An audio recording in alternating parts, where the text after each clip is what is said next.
الحمد للہ رب العالمین والعاقبۃ للمتقین والصلاة والسلام علی سید الانبیاء والمرسلین والصلاة والسلام علی آباء سید الانبیاء والمرسلین والصلاة والسلام علی امہات سید الانبیاء والمرسلین والصلاة والسلام علی اعمام سید الانبیاء والمرسلین لا سیما افضل البشر بعد الانبیاء بالقول الغالب خیر الناصرین سیدنا ابو طالب علیہ الصلاۃ والسلام وعلی آلہ واصحابہ واہل بیتہ وعطرتہ وعشیرتہ اجمعین اما بعد فاعوذ باللہ من الشیطان الرجیم بسم اللہ الرحمن الرحیم ان ھذا القرآن یہدی للتی ہی اقوم ویبشر المؤمنین الذین یعملون الصالحات ان لهم اجرا کبیرا صدق اللہ مولانا العظیم وبلغنا رسولہ النبی العظیم الرؤوف الرحیم ان اللہ وملائکتہ یصلون علی النبی یا ایہا الذین آمنوا صلوا علیہ وسلموا تسلیما اللہم صل علی سیدنا ومولانا محمد وعلی آل سیدنا ومولانا محمد کما صلیت علی ابراہیم وعلی آل ابراہیم انک حمید مجید اللہم بارک علی محمد وعلی آل محمد کما بارکت علی ابراہیم وعلی آل ابراہیم انک حمید مجید الصلاۃ والسلام علیک یا سیدی یا رسول اللہ وعلی آلک واصحابک یا سیدی یا حبیب اللہ الصلاۃ والسلام علیک یا سیدی یا خیر خلق اللہ وعلی آلک واصحابک یا سیدی یا زینت عرش اللہ۔ حمد و صلاۃ کے بعد انتہائی واجب القدر سامعین حاضرین ناظرین، بحمد اللہ تعالی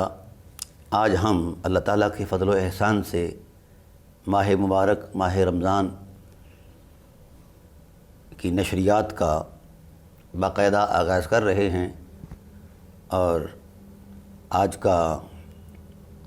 جو ٹائٹل ہے ہمارا وہ عرفان قرآن کے حوالے سے ہے کہ ہم قرآن کریم کا عرفان حاصل کریں گے انشاءاللہ العزیز، اور 30 پروگرام ہوں گے، اور ہمارے عنوان میں جو بنیادی عنوان ہے وہ سورہ انفال اور سورہ توبہ کی آیات کی روشنی میں پورے قرآن پاک کا مطالعہ پیش کرنا ہے۔ تو بحمد اللہ تعالی ہم ان سور مقدسہ سے بھی استفادہ کریں گے، اور ان کی مقدس روشنیوں سے ہم قرآن کریم کا جائزہ لیں گے، اور امید کرتے ہیں کہ اللہ تعالیٰ اپنے فضل و احسان سے ہمارے قلب و روح پر اپنے مقدس کلام کے انوار و تجلیات نازل فرمائے گا، اور ہماری اخلاقی حرمتوں کو اللہ تعالیٰ بلندی عطا فرمائے گا۔ یہ ماہ مقدس نیکیوں کی بہار کا یہ موسم ہے، رحمت فضل احسان جود کرم پورے جوبن پر ہوگا، اور بڑی عظیم بات یہ ہے کہ ہم رحمت کے مہینے میں رحمت عالم صلی اللہ علیہ وآلہ وسلم پر نازل ہونے والی کتاب رحمت سے بھرا قرآن ارحم الراحمین کا کلام سنیں گے، اور انشاءاللہ العزیز اس سے مستفید بھی ہوں گے، مستنیر بھی ہوں گے، محظوظ بھی ہوں گے۔ خدائے ذوالجلال کی بارگاہ میں دعا ہے کہ اللہ تعالیٰ قرآن کریم کی حرمتوں میں ہمیں اتر کر زندگی بسر کرنے کی توفیق نصیب فرمائے، اور انشاءاللہ العزیز ہم کوشش کریں گے کہ انتہائی اختصار کے ساتھ اور جامعیت کے ساتھ پورے قرآن پاک کا مطالعہ ہم پیش کریں، اور اس پر اللہ تعالیٰ کی حمد بجا لائیں جو ہمیں توفیق رفیق عطا فرماتا ہے۔ ویسے تو یہ بات ذہن میں رہے کہ نزول قرآن سے لے کر اس وقت تک، اور اس وقت سے لے کر تا قیام قیامت تک، کائنات کا کوئی شخص یہ دعویٰ نہیں کر سکا، نہ کر سکتا ہے، نہ کر سکے گا کہ ہم نے قرآن کریم کے دامن میں اللہ کی حکمتوں کا احاطہ کر لیا ہے، یا قرآن کریم کی علوم کا فہم حاصل کر لیا ہے، یا من و ان قرآن پاک سارے کا سارا ہم نے سمجھ لیا ہے، ایسی بات قطعاً نہیں ہے، نہ کوئی کر سکتا ہے، نہ یہ دعویٰ ہے۔ دراصل قرآن اللہ کا حسن ہے، اور رسالت پناہ عالم صلی اللہ علیہ وآلہ وسلم کو اللہ نے اپنے حسن میں ڈھانپا ہوا ہے، اور اس کے حقیقی اسرار تو خدا جانتا ہے اور اس کا رسول صلی اللہ علیہ وآلہ وسلم جانتے ہیں۔ تاہم جہاں تک امکانی حد ہے یا توفیق ہے، اس حد تک تو انشاءاللہ ہم بات کریں گے، اور ہمیں کرنی بھی صرف اتنی چاہیے جتنی توفیق میسر ہے، آگے بڑھ کر قدم نہیں رکھنا چاہیے۔ ہاں، جس کسی کو صاحب عرفان کو اگر توفیق میسر آتی ہے تو یقیناً اس کے نصیب کی عظمت کو ہزاروں سلام ہیں، وہ کرے۔ تاہم ظاہری اعتبار سے جہاں تک ہم سے ممکن ہو سکا کوشش کریں گے۔ تو اولاً ہم چاہتے ہیں کہ قرآن کریم کا تھوڑا سا تعارف ہو جائے، اور اس تعارف کے بعد ہم اپنے عنوان کی عظمت میں اتریں گے۔ کوشش کریں گے کہ عنوان کے جو مبادیات ہیں اور ان مبادیات کے جو مؤثرات ہیں اور نتائج ہیں وہ آپ حضرات کے سامنے پیش کیے جائیں۔ تو میں خواہش کروں گا اور التجا کروں گا کہ آپ آغاز رمضان المبارک سے لے کر اختتام رمضان المبارک تک اس پروگرام سے عرفان قرآن سے وابستہ رہیے گا، اور ہو سکتا ہے اللہ تعالیٰ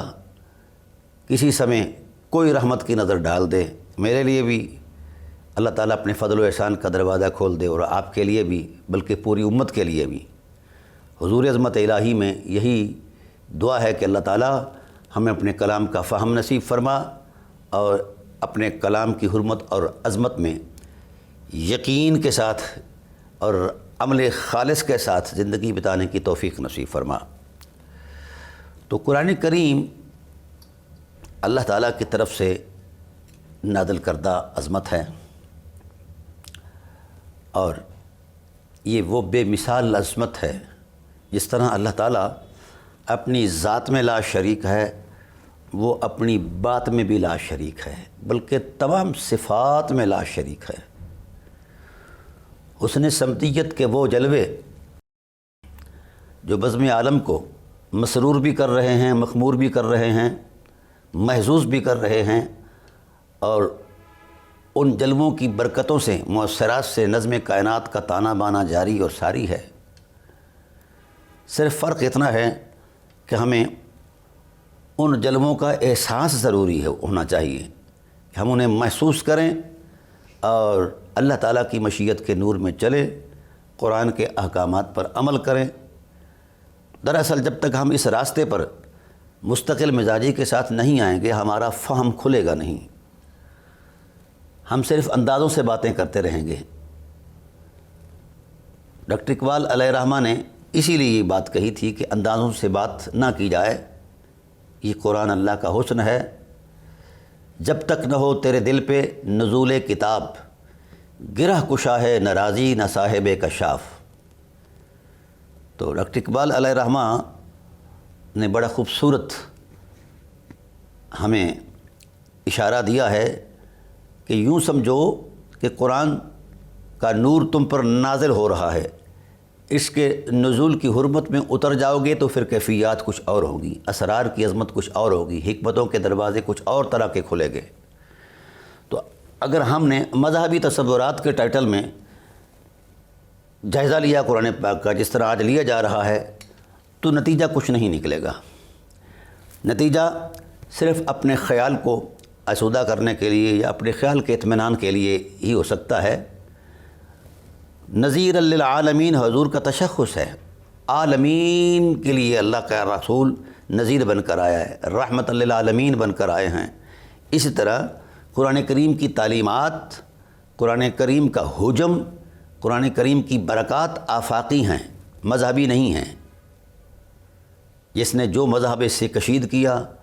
اور پھر اسی پر تالا لگا دیا کہ اس سے آگے پیچھے قرآن کا کوئی تصور، رحمت موجود نہیں، ایسا نہیں ہے۔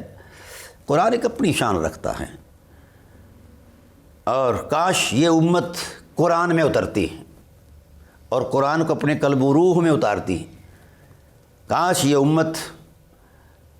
وضع کردہ مذہبی تصورات کے عینک سے قرآن کو نہ دیکھتی ہیں، قلب و روح کی عظمتوں سے قرآن کریم کا جائزہ لیتی اور نبی کریم صلی اللہ تعالیٰ علیہ وآلہ وسلم کی دی گئی قرآن کریم کی وضاحتوں کی روشنی میں آگے چلتی تو یہ امت رہتی۔ یہ قرآن پاک وحدت امت کی اکائی میں پہلا عنوان ہے۔ کاش قرآن کریم نے تو اپنی حرمتوں کے ساتھ پوری انسانیت کو جوڑ دیا ہے اور اپنی حرمت میں پورا ایک ایسا مطالعہ دیا ہے کہ کسی کے لیے گنجائش تنقید رکھی نہیں ہے، اور اللہ تعالیٰ کی حکمت نے پورے انسانیت کو جو نزول قرآن سے پہلے بکھری ہوئی تھی،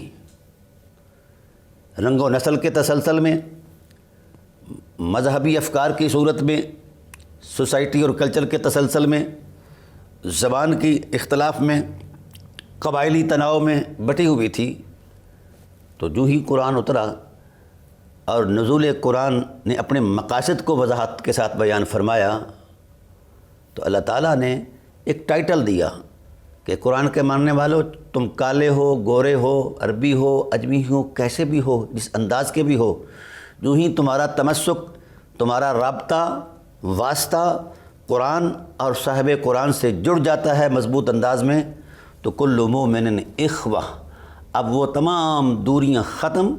تمام فاصلے ختم، تمام جغرافیائی حدبندیاں ختم،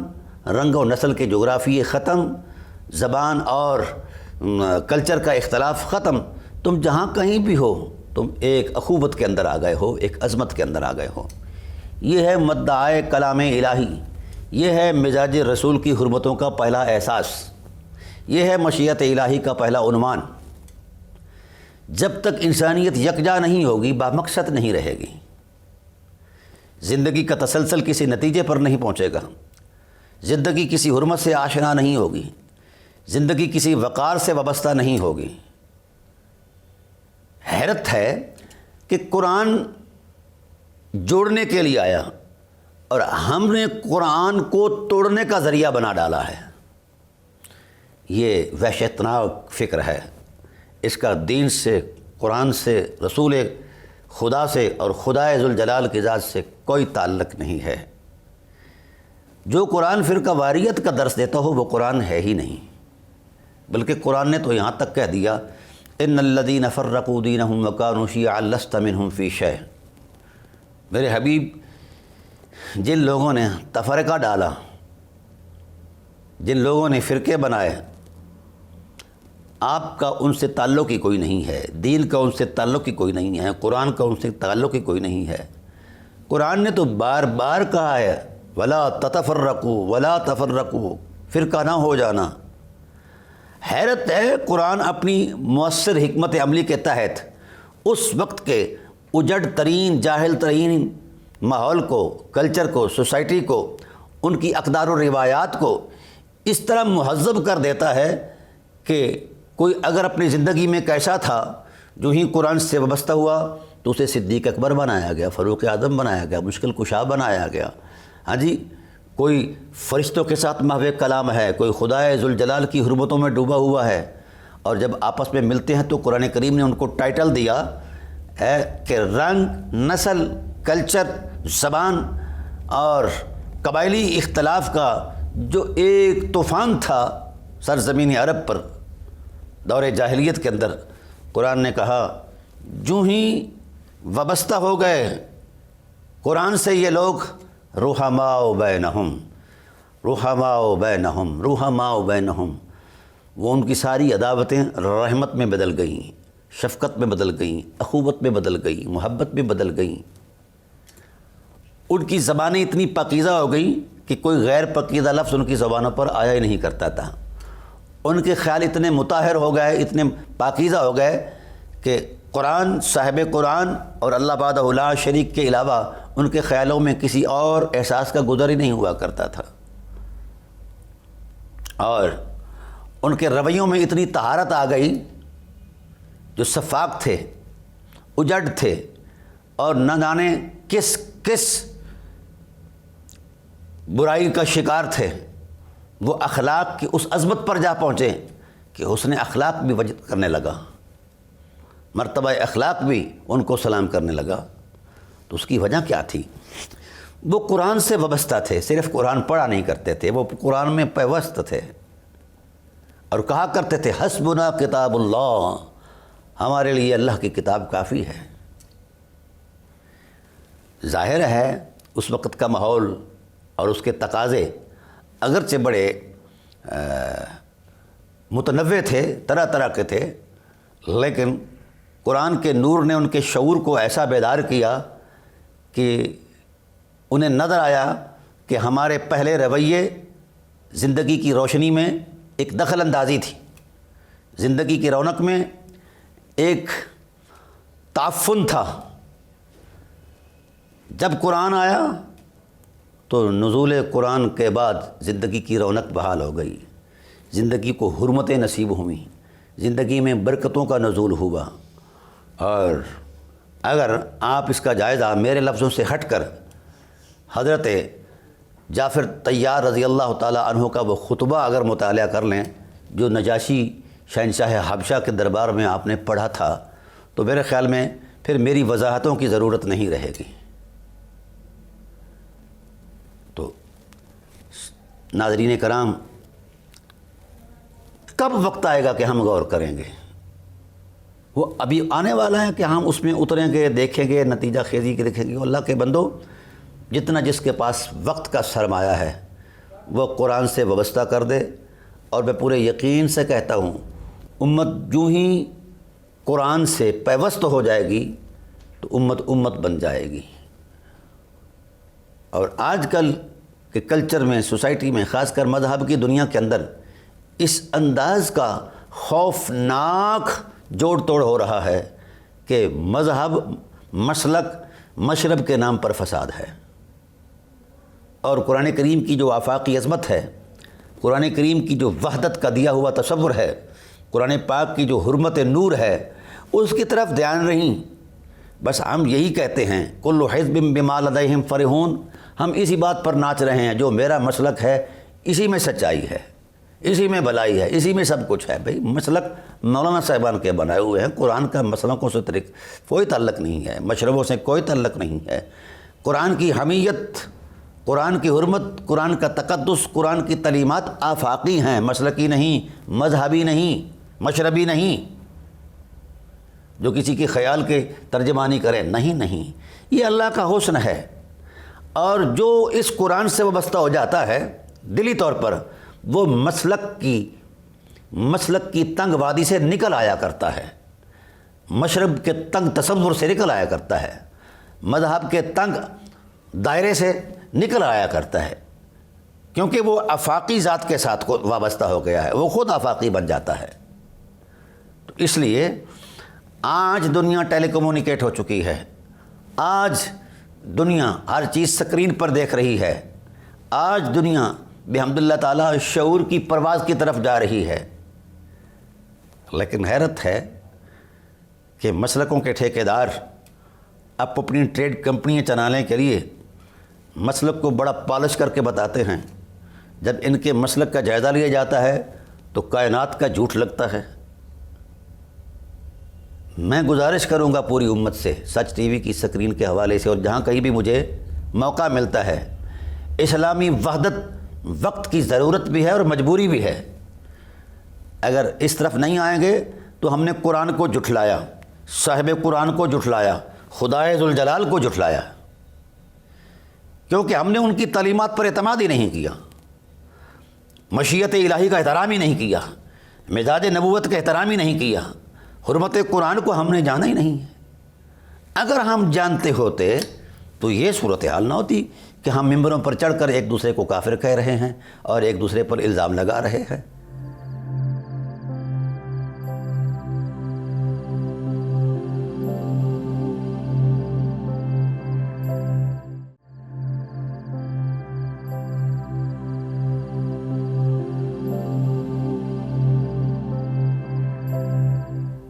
قرآن تو اس حد تک چلا گیا، فرمایا وَلَا تَنَابَزُوا بِالْأَلْقَابِ، خبردار کسی شخص کا آپ الٹا نام نہیں لے سکتے، کسی ایسے لقب سے جو اس کے لیے اذیت کا باعث ہو، وہ لفظ نہیں بول سکتے۔ قرآن تو لفظ نہیں بولنے دیتا، ہم تو لفظوں سے بھی آگے گزر کر اس کی شخصیت کا سارا ترازو کر کر اس کو کفر کے پلڑے میں، شرک کے پلڑے میں، بے دینی کے پلڑے میں ڈال رہے ہیں اور اپنے آپ کو سچا کہہ رہے ہیں۔ یہی سب سے بڑا جھوٹ ہے۔ نظم کائنات کے اندر جو آدمی خود کو سچا کہے اور ساری کائنات کو برا کہے اور اپنی سچائی کی دلیل بھی نہ دے پائے، تو اس کا مطلب یہ ہوا کہ وہ کائنات کا بدترین جھوٹا آدمی ہے۔ ہاں، میرے رسول صلی اللہ علیہ وآلہ وسلم نے جب لا الہ الا اللہ کی دعوت دی تو لا الہ الا اللہ کی دعوت میں روشنی اتنی تھی کہ قلب و روح میں اتر گئی، اور پھر جو لوگ کافر تھے انہوں نے اس بات پر مزاحمت کی کہ ہم نہیں مانتے، دلیل دو اپنی نبوت کی۔ آپ نے اپنی حیثیت کا تصور دیا کہ میں اللہ کا رسول ہوں، اللہ کا نبی ہوں، اللہ کی طرف سے بھیجا گیا ہوں، مبعوث ہوا ہوں، اور میں قرآن ساتھ لایا ہوں۔ تو اس وقت کفار مکہ نے دلائل طلب کیے کہ جناب اپنی نبوت کی دلیل دو۔ معجزات دکھایا آپ صلی اللہ علیہ وآلہ وسلم نے،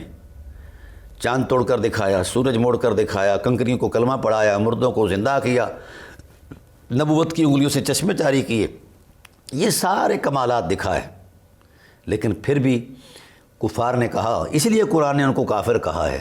ہے اللہ کی وہ مخلوق کافر ہے، کیونکہ انہوں نے عظمت نبوت کا احترام ہی نہیں کیا۔ اس وقت کا کافر آج کے کافر سے بڑا بہتر ہے۔ تھا وہ بھی کافر، اس میں کوئی بہتری نہیں، لیکن وہ مد مقابل تھا، کلمہ کفر اس نے ابتدا سے ہی انکار کر دیا، اور ہم کلمہ پڑھ کر اس کفر کا ارتکاب کر رہے ہیں۔ اگر ہم وہی ارتکاب کریں گے کلمہ پڑھ کے تو ہم ان سے بدتر ہیں۔ یہ بات میں نے جلتے ہوئے احساسوں سے کہی، میرا سینہ جل رہا ہے کہ آج قرآن کے ٹائٹل پر، قرآن کے تصور پر، قرآن کی حرمت پر امت کو تقسیم کیا جا رہا ہے۔ وہ قرآن جوڑنے کے لیے آیا ہے، توڑنے کے لیے نہیں آیا۔ وہ قرآن ہی نہیں جو توڑتا ہے، قرآن صرف وہی ہے جو جوڑتا ہے۔ اس لیے میں احباب ذی وقار سامعین علماء کرام سے بھی گزارش کروں گا کہ امت کو جوڑنے کے لیے کردار ادا کیا جائے۔ فرق صرف اتنا ہے، ہمارے پہلے اکابرین نے امت کو جوڑنے کے لیے کردار دیا ہے، پھر صاحب وحی صلی اللہ علیہ وآلہ وسلم نے جس وقت لوگوں کو جوڑنے کی کوشش فرمائی، اپنی نبوی جدوجہد کا آغاز کیا، تو لوگ مد مقابل آ گئے۔ چاہیے تو یہ تھا کہ معجزات کو تک کر وہ مان جاتے، لیکن انہوں نے کہا کہ یہ جادو ہے۔ تو اللہ تعالیٰ نے ارشاد فرمایا، میرے حبیب آپ کی نبوی عظمت کا جو ٹائٹل ہے اس کی قوت میں ایک ایسی دلیل ہے کہ قیامت تک اس کو چیلنج نہیں کوئی کر سکتا، نہ اس کو کوئی جادو کہہ سکتا ہے، نہ سحر کہہ سکتا ہے، نہ کوئی مسپرزم کہہ سکتا ہے، نہ کوئی اور کسی تصور میں پیش کر سکتا ہے۔ اے اللہ، وہ کون سی ایسی حقیقت ہے جو میری نبوت کی دلیل بن پائے؟ فرمایا محبوب ان سے کہہ دو فقد لبثت فیکم عمرا من قبلہ، میں اس سے پہلے جو میرے 40 سالہ زندگی کے رونقیں گزری ہیں، وہ میری زندگی کی لطافت، پاکیزگی، اخلاق کی عظمت اور عظمت کردار، وہ سب تمہارے سامنے ہے۔ کسی ایک تصور پر، کسی ایک احساس پر انگشت نمائی کر کے بتاؤ کہ یہاں سے غلط تھا۔ تو میری پہلی زندگی کی شفافیت، پاک دامنی، عفت، سچائی، امانت، دیانت، یہ جو اخلاقی عظمتیں ہیں وہ سب میرے وجود سے ظہور پذیر ہوتی رہی ہیں۔ لہذا تمہیں چیلنج ہے، آؤ میری اس زندگی کی کہیں نشاندہی کر پاؤ، میرے کسی اخلاقی رویے کو نشاندہی کر کے بتاؤ کہ یہ غلط ہے۔ تو جب میری پہلی زندگی جو اعلان نبوت سے پہلی کی ہے وہ زندگی حرمت مآب ہے، وہ زندگی عظمت مآب ہے، اور تم اس کے گواہ بھی ہو اور تم خود کہتے بھی مجھے صادق اور امین ہو، تو میں نے کبھی چھوٹے موٹے معاملات میں غلط بات نہیں کی، جھوٹ نہیں کہا، تو یہ کیسے ہو سکتا ہے کہ میں وحدہ لا شریک کی عظمت پر جھوٹ بولوں؟ نہیں، لا الہ الا اللہ ایک ایسی حقیقی سچائی ہے جس کا انکار کائنات میں کوئی نہیں کر سکتا، نہ کسی کے پاس دلیل ہے۔ اور اگر کسی کے پاس کوئی یار دلیل ہے تو لے آؤ۔ پورے کفر کے پاس اگر کوئی دلیل ہوتی اس منظر نامے میں، تو وہ ضرور مہیا کرتے ہیں۔ دراصل کفار مکہ کا مد مقابل آنا یہ کوئی مذہبی بنیادوں پر نہیں تھا، جاہل تو تھے ہی، لیکن پھر بھی جو سرغنے تھے وہ بڑے دانا تھے، ان میں ابو الحکم جیسے، ابو جہل جیسے بھی لوگ تھے۔ وہ مد مقابل کیوں آئے؟ دراصل جو ہی اخلاق محمد نے اپنی نور بیزیاں فرمائیں اور کردار رسالت نے اپنی عظمتوں کو منظر عام پر پیش کیا، لوگ کشاں کشاں ان کے دامن میں آنے لگے، تو اس وقت جو غیر اخلاقی رویے تھے، جن کے یہ کفار مکہ رسیہ تھے، وہ اپنے مفادات کو دیکھتے ہیں اور کہتے ہیں کہ اب یہ زد میں آ جائیں گے، ہمیں روکا جائے گا، طاقت سے روکا جائے گا اور اخلاق کی حرمت سے روکا جائے گا، نبوت کی زبان سے روکا جائے گا، قرآن کی آیات سے روکا جائے گا، تو وہ اپنی مدہوشیوں کے جو ان کے بہیمی جذبات تھے، غیر انسانی رویے تھے، یا ان کے مفادات تھے، مالی مفادات تھے یا خواہشات کے مفادات تھے، وہ چونکہ براہ راست زد میں آتے تھے، لہذا انہوں نے اپنے مفادات کو زد میں آتے ہوئے دیکھا اور مد مقابل ایک مذہبی تصور لے کر آ گئے بت پرستی کا۔ ورنہ وہ کہتے تھے ما نعبدہم الا لیقربونا الی اللہ زلفیٰ، ہم تو ان کی پوجا اس لیے کرتے ہیں کہ یہ اللہ تعالیٰ کے قریب کر رہے ہیں، یعنی الوہیت کا تصور ان کے ہاں موجود تھا، خدا ذوالجلال کی عظمت کا تصور ان کے ہاں موجود تھا، لیکن وہ ہٹ درم اور جاہلانہ اس انداز میں مد مقابل آ گئے کہ ان کے مفادات زد میں آتے تھے۔ اور آج بھی وہ رویے موجود ہیں، مسجدوں کے اندر موجود ہیں۔ جب میرے مفادات، میرے مد مقابل کے مفادات زد میں آتے ہیں تو میں ایک نیا دین تراش لیتا ہوں، نئی فکر تراش لیتا ہوں اپنے مفادات کے تحفظ کے لیے۔ تو یہ خیانت ہے، میں کروں، میرا باپ کرے، آپ کریں، کوئی صاحب علم کریں اور اس کو مسلک کا نام دیں، مذہب کا نام دیں، ٹائٹل دیں۔ کس نے حق دیا ہے آپ کو ایسا کرنے کا؟ کیا آپ میں سے کوئی ایسا ہے جو صاحب وحی ہے؟ کیا اہل علم کے پاس ایسی کوئی اتھارٹی ہے کہ جبرائیل ان کے پاس آئے اور ان کو حقائق بیان کرے؟ جبرائیل کا آنا بند ہو چکا ہے، وہ میرے کریم آقا علیہ السلام کا ہی منصب تھا۔ حیرت اس بات پر ہے کہ اگلے پیر رسول کو جبرائیل کچھ بتائے اور تھوڑی دیر بعد کچھ بتائے، تھوڑی دیر بعد اور کچھ بتائے۔ یہ الوہی نظام ہے، کوئی مذاق نہیں ہے۔ جبرائیل فرشتوں کا رسول ہے، دانش اسے سلام کرتی ہے، حرمت اس کا طواف کرتی ہے، اور پھر میرے کریم آقا علیہ السلام تو پھر رسولوں کے رسول ہیں۔ جبرائیل علیہ السلام کے بھی مالک ہیں اور آقا ہیں، اور پھر اللہ وحدہ لا شریک، جس کی ذات بات صفات کا کوئی شریک نہیں ہے، وہ ایسی بات کرے۔ ہر دوسرے لمحے کوئی نیا مذہبی تصور دے، ایسا نہیں ہے، ایسا نہیں ہے۔ یہ ہم نے تراشے ہیں، جو کچھ فراڈ کیا ہے وہ ہم نے کیا ہے، دین کے ساتھ غداری جو کی ہے وہ ہم نے کی ہے، وحدت دین کو پارا ہم نے کیا ہے۔ نہ جبرائیل کی رضا اس میں ہے، نہ مصطفیٰ کی رضا ہے، نہ قرآن کی حرمت کے اندر کوئی ایسا تصور ہے، نہ خدائے ذوالجلال کی مشیت میں ایسی کوئی بات ہے۔ جو اگر دنیا کو تقسیم ہی کرنا تھا، توڑنا ہی تھا اور فرقہ واریت کا ہی شکار کرنا تھا تو قرآن کیوں نازل ہوا؟ اللہ وحدہ لا شریک نے اتنا اہتمام کیوں فرمایا کہ 1.25 لاکھ پیغمبر وحدت کے لیے بھیجے اور پھر ان کی تعلیمات کو جاری فرمایا؟ دراصل بات یہ ہے، ایک میں معروضی جائزہ عرض کرتا ہوں، یہ میرا خیال سمجھ لیجئے یا میرا درد سمجھ لیجئے، وہ یہ ہے کہ جو لوگ قرآن سے وابستہ ہوتے ہیں اور پیوست ہو جاتے ہیں، قرآن کی تعلیمات میں اتر جاتے ہیں اور قرآن کی عظمت کا یقین کر لیتے ہیں، وہ فرقہ نہیں بنتے ہیں، وہ بحث نہیں کرتے، وہ کردار کی عظمت میں اترتے ہیں، وہ کونوا مع الصادقین کی عظمت کا وہ آئینہ بن جایا کرتے ہیں۔ والذین یبیتون لربہم سجدا وقیاما، وہ اس انداز میں قرآن پاک ان کی حرمت کو بیان کرتا ہے، ان کی تعریف اور توصیف کرتا ہے، ان کے رویوں کی تعریف اور توصیف کرتا ہے۔ مجھے پورے اہل علم کائنات بھر کے، شرق اور غرب کے، خواہ وہ عرب کے ہوں یا عجم کے ہوں، وہ بتائیں جو ہم کر رہے ہیں قرآن، کیا ہمیں ایسی تعلیم قرآن پاک کے سینے میں موجود ہے؟ جو ہم دے رہے ہیں کیا وہ ہے؟ فرقہ واریت کا تصور جو ہم دے رہے ہیں وہ قرآن پاک کے کسی نص کے اندر ہے یا رسالت پرہ عالم صلی اللہ علیہ وسلم کی تعلیمات کے کسی کونے میں یہ ہے یا مشیت الہی کے تسلسل میں کسی احساس میں ہے؟ جب یہ نہیں، نہ قرآن میں، نہ مشیت الہی میں، نہ مزاج رسول میں، نہ ہی رسول دو عالم صلی اللہ علیہ وسلم کی تعلیمات میں ایسا کوئی تصور ہے، تو پھر یہ گڑنتر دین، یہ وضعی خیالات، یہ مسلکی دکانیں، یہ مشربی تصورات، یہ ٹریڈ کمپنی نہیں تو کیا ہے؟ حیرت ہے۔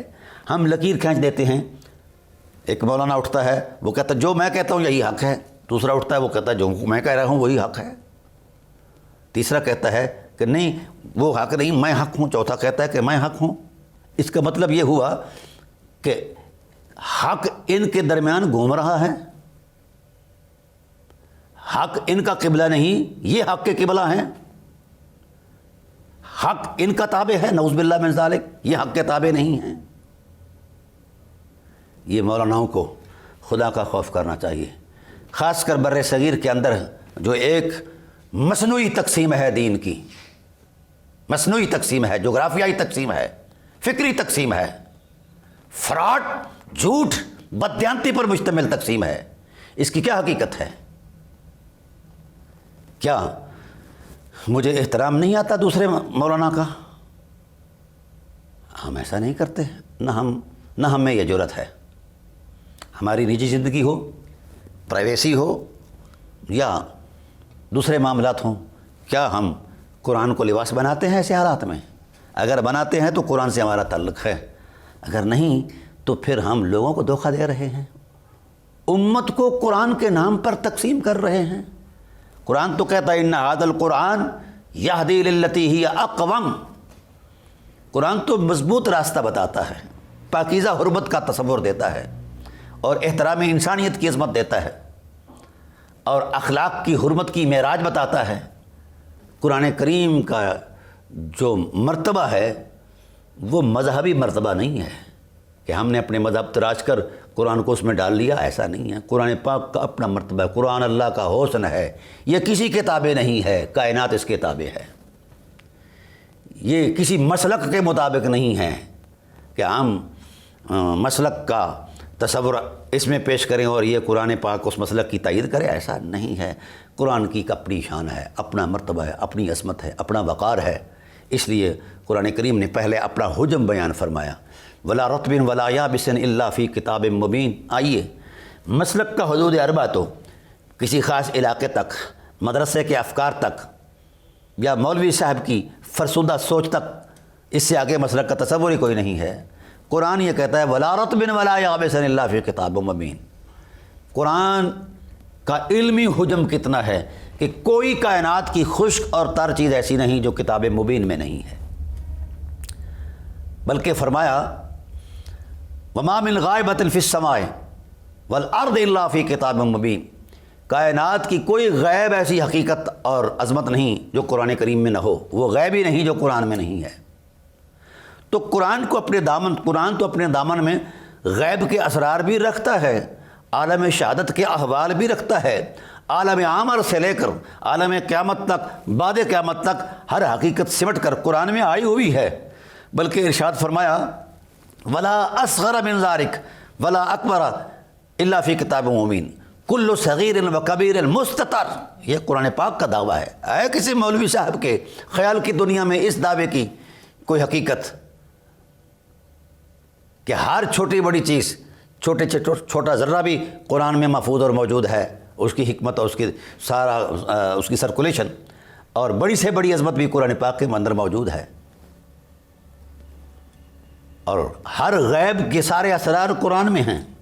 ہر عالم شہادت کی ہر حکمتیں قرآن میں ہیں۔ بلکہ فرمایا ما فرطنا الا فی کتاب مبین، ہم نے اس چیز کو وجود ہی نہیں دیا جو قرآن پاک میں نہیں ہے۔ تو پھر جب اللہ تعالیٰ کی ذات نے عالم کائنات کی ساری حقیقتوں کو، کان و ما یکون کے سارے تصورات کو، ساری عظمتوں کو، سب حرمتوں کو، سب کمالات کو اللہ نے سمیٹا، قرآن میں رکھا، اور پھر بڑے پیار سے فرمایا نزلہ علی قلبک، میرے حبیب یہ حکمتوں بھرا قرآن ہم نے آپ کے دل پر نازل فرما دیا ہے۔ آئیے اب وسعت قرآن دیکھیے اور وسعت قلب محمد دیکھیے، آپ کو سمجھ آ جائے گی کہ یہ دو حقیقتیں کیسی ہیں۔ جو اسلام ہے اس میں کوئی فرقہ نہیں ہے، اور جس مذہب میں فرقے ہیں وہ اسلام نہیں ہے۔ اس لیے میرا آج کا پہلا جو درس ہے قرآن کریم کے حوالے سے وہ وحدت امت کا ہے۔ وہ میرے خیال کی بنیاد پر نہیں، جہاں خیال آرائی کروں وہ 100% جھوٹ ہو سکتی ہے، اور جہاں قرآن کی نصوص بیان کروں یہ میرا خیال نہیں، یہ میرے اللہ وحدہ لا شریک کی مشیت کا نور ہے، مصطفیٰ کریم علیہ السلام کے فیضان نبوت کا نور ہے۔ تو اس لیے میں گزارش کروں گا حاضرین سے، سامعین سے، ناظرین سے کہ آپ بالا تر ہو جائیں۔ جتنے بھی بنائے ہوئے مسلکی مذہبی تصورات ہیں، کوئی علاقائی ہے، کوئی شخصی ہے، ہاں جی، اور کوئی ہے، کوئی ٹائٹل رکھتا ہے، یہ سارے مصنوعی ہیں، ان کی کوئی حقیقت نہیں۔ حقیقت اسی کی ہے جس کے پیچھے قرآن روشنی بن کر کھڑا ہے، جس کی حرمت میں زبان رسالت تائیدی کلمات دے رہے ہیں، اور وہ آپ کو انشاءاللہ ہم پیش کریں گے۔ وہ کون لوگ ہیں جن کے تقدس کو، جن کی حرمت کو، جن کی شرافت کو، اور جن کے اعمال کی قبولیت کو، اور جن کے کردار کی حرمت کو قرآن کی نصوص نے بیان فرمایا، وہ کون لوگ ہیں؟ ان میں تو کوئی فرقہ نہیں تھا، ان میں تو کوئی مسلک نہیں تھا، ان میں تو ایسی چار دیواریاں نہیں تھیں، اور ایسے خلوت کدے نہیں تھے جہاں دین کے خلاف بیٹھ کر کوئی سازش کرتا۔ وہ تو صاف اور شفاف اور سادہ لوگ تھے۔ قرآن کریم نے ان کی بابت کہا رضی اللہ عنہم ورضوا عنہ۔ جو یار اپنی ذات، اپنی انا، اپنی شخصیت، اپنا خاندان، اپنے بال بچے، اپنے ماں باپ حرمت قرآن پر قربان کر رہا ہے، اس سے بڑا بھی کوئی بلند نصیب ہو سکتا ہے۔ لیکن ہم قرآن کو ضرور قربان کر رہے ہیں، قرآن پر قربانی ہم نہیں دے رہے۔ قرآن کو ہم استعمال کر کے کمائی بھی کر رہے ہیں، کھا پی بھی رہے ہیں، اور اپنے مسلک کی جو ٹریڈ کمپنی ہے اس کو بھی ہم چلا رہے ہیں۔ کیا یہ معاملہ ہے؟ آئیے لوٹ آؤ عالمین کی رحمت کے دامن کے اندر، لوٹ آؤ قرآن کی عالمگیری تعلیمات کے اندر، آفاقی عظمت کے اندر، لوٹ آؤ اس احکم الحاکمین کے دیے ہوئے دین کی حرمت کی طرف، جس میں بھلائی ہے، جس میں جوڑنا ہے، توڑنا نہیں ہے۔ اس لیے ناظرین کرام، میری پہلی گفتگو ہی اس انداز میں تلخ ہو گئی۔ میں یہ چاہتا ہوں کہ ہم اپنی مرضیاں چھوڑ دیں۔ جب تک ہم اپنی مرضی نہیں چھوڑتے تب تک ہمیں مسلمان کہلانے کا کوئی حق نہیں ہے۔ قرآن کریم نے واضح کہہ دیا ہے وَمَا كَانَ لِمُؤْمِنٍ وَلَا مُؤْمِنَةٍ إِذَا قَضَى اللَّهُ وَرَسُولُهُ أَن يَكُونَ لَهُمُ الْخِيَارَةُ۔ وہ مومن کیسے ہو سکتا ہے جو رسول کے ہوتے ہوئے اپنا اختیار استعمال کرے؟ وہ کیسی مومنہ ہو سکتی ہے کہ رسول کی تعلیم بھی موجود ہے، رسول کی ذات بھی تشریف فرما ہے، رسول کی ساری عظمتیں موجود ہیں، حکمتیں موجود ہیں، قرآن کریم کی روشنی میں رسول بول رہا ہے، اور وہ اپنی مرضی کر رہی ہے یا کر رہا ہے؟ تو اللہ نے فرمایا ایسا شخص مومن نہیں ہے۔ اذا قضى الله ورسوله امرا ان يكون لهم الخيار ومن يعص الله ورسوله فقد ضل ضلالا بعيدا۔ جو رسول خدا کی مرضی کے مد مقابل اپنی مرضی کا اظہار کرتا ہے، اور جو مشیت الہی کے مد مقابل اپنی خواہش اور مرضی کا اظہار کرتا ہے اور اس پر چلتا ہے، تو اللہ تعالیٰ نے ارشاد فرمایا یہ گمراہی کی اس دور کے گڑھے میں ہے جس سے واپسی کا تصور ہی کوئی نہیں ہے۔ اس لیے میں گزارش کرتا ہوں پوری امت کے بارگاہ میں، پوری امت کو ہاتھ جوڑ کر عرض کرتا ہوں، خواہ وہ علماء ہیں، خواہ وہ مشائخ ہیں، خواہ وہ مذہبی لوگ ہیں، خواہ وہ سیاسی ہیں، خواہ وہ جس بھی انداز میں وہ ہیں، وہ قرآن کے ساتھ جڑ جائیں، قرآن کے ساتھ جڑ جائیں۔ اور جو شخص آپ کو قرآن کے ساتھ جڑنے کی دعوت دیتا ہے وہ آپ کی بھلائی میں بات کرتا ہے اور آپ کے لیے ہی بات کرتا ہے، اور جو قرآن کے بابت کہتا ہے کہ قرآن میرے مسلک کو پروموٹ کرتا ہے یا میرا مسلک قرآن کو پروموٹ کرتا ہے، وہ یہاں بھی جھوٹا ہے، کعبہ کی چھت پر چڑھ جائے تو بھی جھوٹا ہے، جبرائیل کے پہلو میں چلا جائے تو بھی جھوٹا ہے، بیت المعمور کی حرمتوں کے ساتھ لپٹ جائے تو بھی جھوٹا ہے، کیونکہ وہ قرآن کی اس کی کوئی شخصیت نہیں۔ قرآن نے جس تشخص کا ٹائٹل دیا ہے وہ اپنی شان رکھتا ہے، قرآن کا ایک اپنا مرتبہ ہے۔ اس لیے امت لوٹ آئے قرآن کی وحدت کے نور میں، امت لوٹ آئے مصطفیٰ کریم علیہ السلام کی رحمت کے نور میں، قرآن امت لوٹ آئے اللہ وحدہ لا شریک کی مشیت کے نور میں، انشاءاللہ العزیز ہم اسی عنوان کو آگے چلائیں گے۔ وما علینا الا البلاغ المبین۔